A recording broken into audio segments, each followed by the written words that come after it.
Hello and welcome to This Week in Jackson. I'm J.R. Cecita, the guest host for this week, filling in for Suzanne McCluskey. And this week we have Connie from JA here with us, and we're going to talk a little bit about the program and how it's reaching out to the youth in the community. Welcome, Connie. How are you? Thank you for having me, JR. This is wonderful. Good. So, Junior Achievement. It's a pretty common name in the community. With a lot of the things that you have going on as far as events. But can you tell us a little bit more about what the program does? Absolutely. And you know, it's interesting that you should say, I think a lot of people recognize Junior Achievement and JA, but I don't think people really understand the breadth of what we do, because we work with thousands of students every year, and our main focus is really to help them make better decisions about their future careers. And so we focus on financial literacy, and we've worked together on providing classroom instruction on budgeting, all the things that young people really need to be thinking about much earlier before they get into high school and even out of high school. Right. So financial literacy, and so budgeting, and then career development. We do a big program called Job Shadow that we work with students 10th, 11th, and 12th grade, and they actually go and mentor with someone in the community who is in the field of their interest. It's because the students make an application to us and they identify the job that they would like to do, or where they see themselves after they graduate from high school, and whether it's going college bound or so. And then what we do is we facilitate and get them with somebody so that they actually spend a day with that individual within their career. So it's an affirmation for many students that they're headed in the right direction, or it can also work the other way, where the student decides that, oh my gosh, this isn't for me. I need to be thinking about something else. So that's another program. And then, of course, what we do is have been focusing on building entrepreneurs. So that's one of our 3 pillars, is helping kids think or knowing what it is to be an entrepreneur, a business owner, or entrepreneurial thinking. What does that mean for their futures?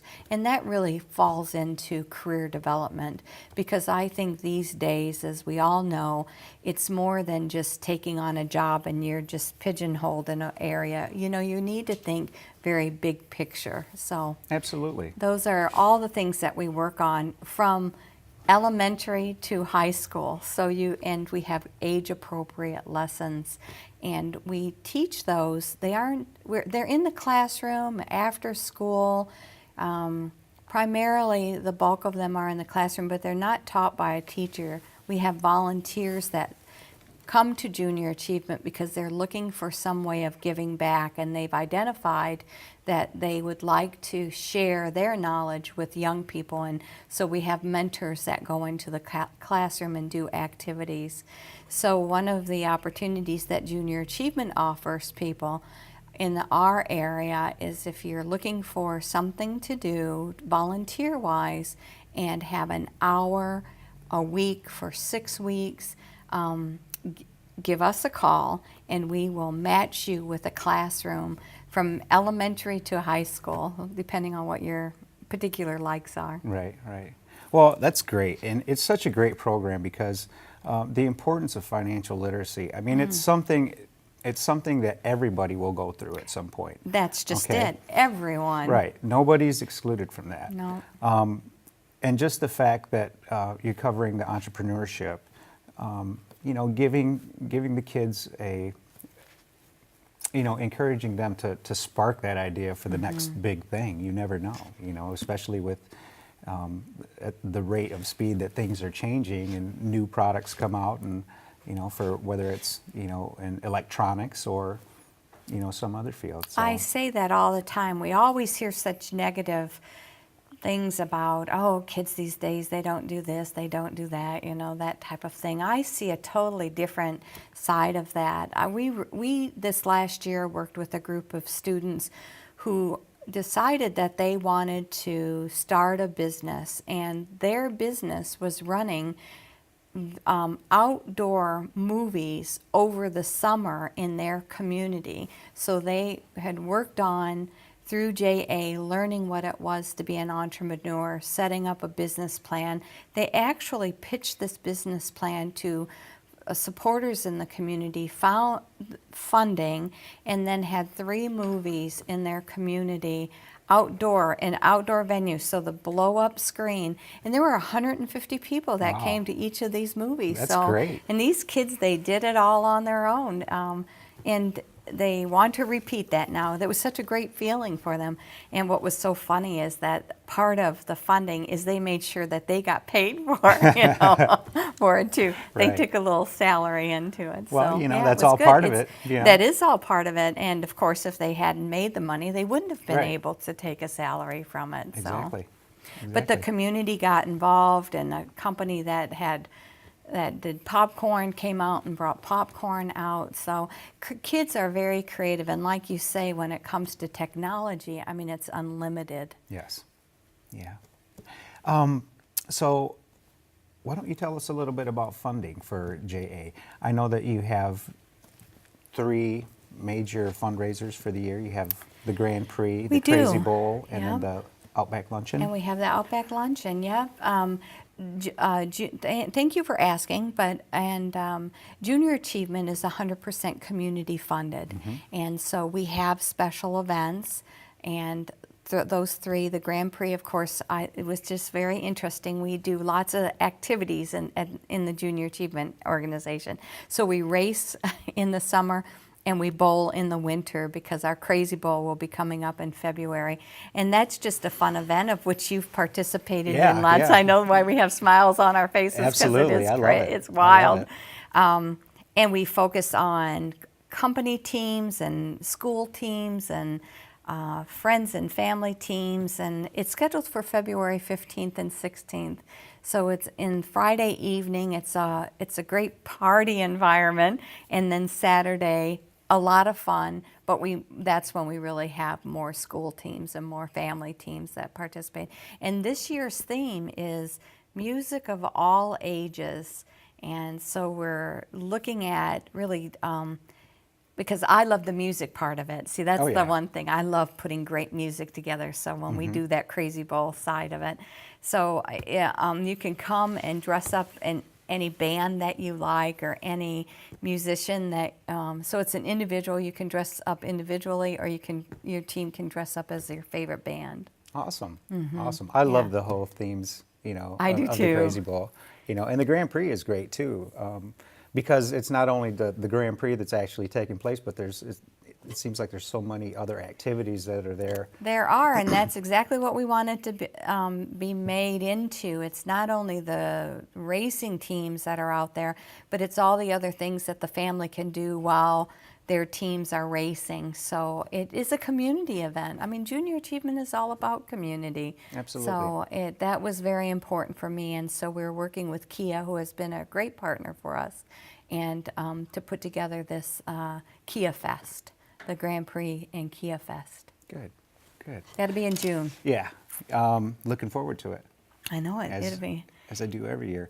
Now, you had mentioned volunteers in the classrooms, but you also look for volunteers for these fundraisers, because basically, without the volunteers coming on board, it'd be pretty hard to run the fundraisers. That's right. We are a staff of 2.5, 2 full-time, 2 part-time. So we rely on a lot of volunteers, and from the committee work and to the event day. So if anybody's wanting to be part of that, the planning part of either the Crazy Bowl or the Grand Prix, they just have to give us a call. Usually we meet as a committee 5 or 6 times, but you're right, they're integral in making the event happen. And then, of course, on the event night at the Crazy Bowl, there's tons of things to do, from handing out the crazy bread to welcoming everybody to, and then the Grand Prix, all of that are volunteers. And That's I have pretty to keep- impressive. It is very impressive, and I keep having to remind everybody to, these are volunteers who are giving their time. Right. Right. So be careful if you think you're professionally racing.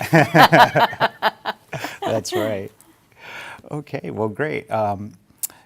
Is there anything else that you'd like to cover? Well, I As far think as that's Jay? it, and we're a very busy organization, and we're very passionate about what we do, and have hundreds of volunteers who share that same passion and want to help, our young people. And I think, like you'd said, even the budgeting part, there isn't anyone that's not going to touch in their lifetime. Right. We all have to manage a budget, period. So we think that the earlier you start thinking about those things, the better off that you're going to be. And that's why money is a component of each of Junior Achievement's programs. So lots of opportunities to get involved and lots of different ways to give back and have fun while you're doing it. Right, absolutely. I've been a part of it, and I've enjoyed every minute of it. So, Well, thank you. yeah, yeah.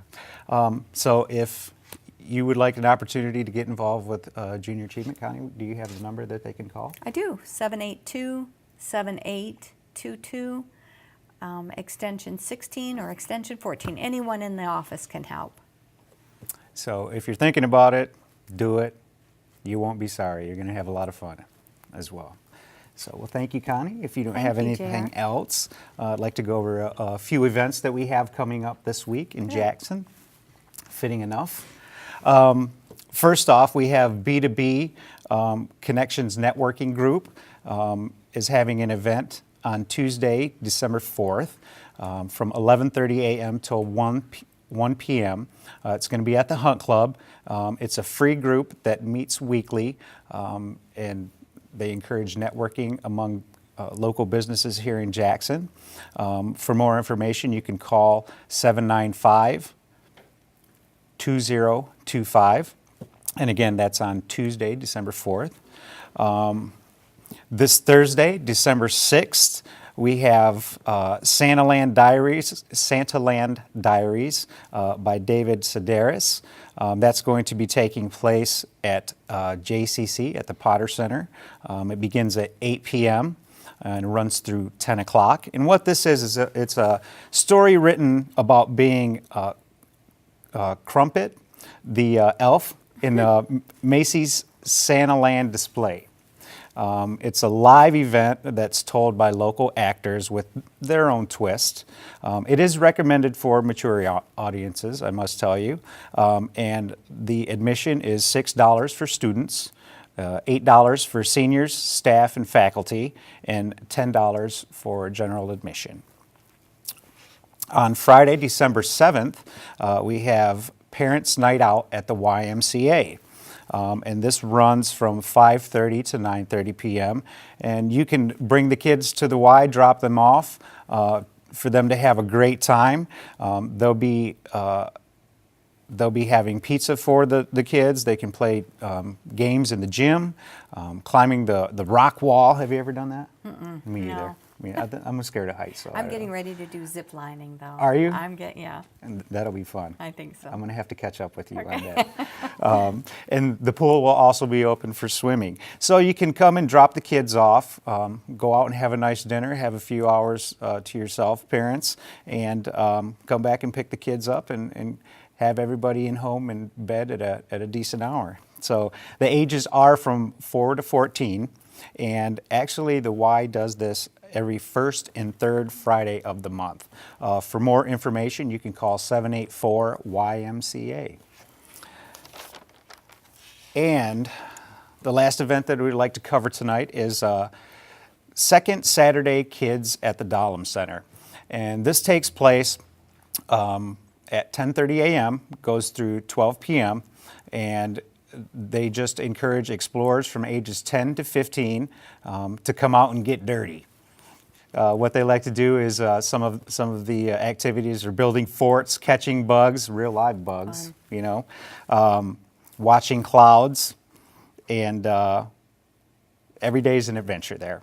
So if you're interested, bring the kids out. It's $3 for members. It's $5 for non-members, and pre-registration is required. So if you'd like to pre-register, you can call the Dahlem Center at 782-3453. Now, those are just a few events that we have going on this week in Jackson.